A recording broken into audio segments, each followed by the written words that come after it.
What up? Hello. Is that your natural voice? Yes. Okay. So the other day I was thinking about Jack, right? The one and only. The one and only Jack. And I totally forgot and had this remembered. Okay. I think it was long before he met Kimba, his wife. And me and him used to hang out all the damn time. We were in our early 20s, and that's just what you do. Okay. And one day, he came over and was like, this song, right? He told me that he found this song, and he said it made him cry, which is really touching. And then he played me the song, and I don't remember having my own feelings. All I remember is thinking like, this is interesting that this song means the world to him. Okay, how did he find the song? Guess. I don't know how. Come on, find some bullshit ass creative way a person can find a song like a long ass time ago. A crappy cassette.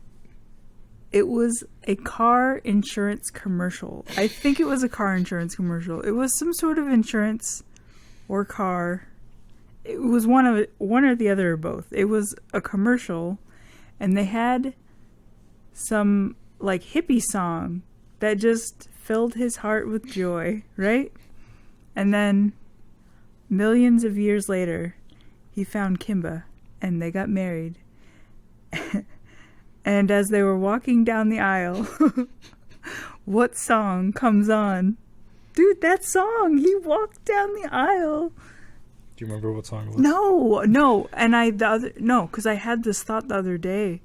And I just went on YouTube and I was like, car insurance song. I was trying to look up, I don't know if it was car insurance. It was a commercial.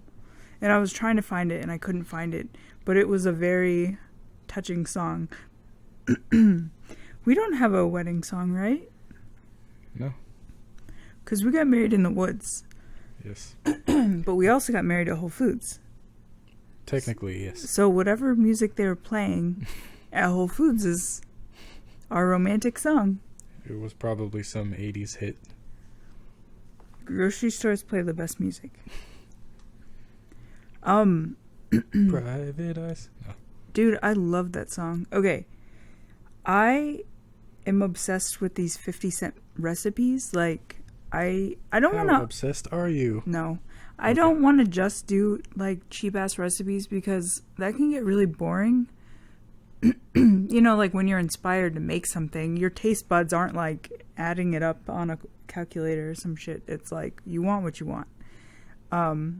However, sometimes I am in calculator mode, and all I want to do is be like, I've got 2 quarters in my fingers. What feast can I make with this? So this is kind of my like life's ambition right now is to, I don't know, find some cheap meals that will knock your socks off. Are your socks still on? No. They've been knocked off? Yeah. Wow. Do you see what's going on here? It worked. Yeah, it's working. Oh, speaking of working, I went for a walk like 2 days ago. I don't know where you were, but I went for a walk. I was all alone, and I was having like this sad, lonely little walk, right? And I was walking through the rich neighborhood of like I think it was mini mansions. They were big, but not, I mean, they can get pretty crazy. But, okay, so I'm walking through this fancy neighborhood, and there's always people like walking dogs and shit. And I'm always wondering, like, do these people think like I don't deserve to be in their neighborhood? And then this lady runs by. She's like jogging, and I see her out of the peripheral, and she gives me this like warm smile, and I'm like, oh, I'm welcome here. And she just keeps running, and she runs straight past me, and she runs into somebody's yard and starts drinking the water coming out of the grass, like out of the like. What do you call that? The sprinklers? She was drinking the sprinklers like a fucking animal. She's not from there either? No, dude, she was totally from there.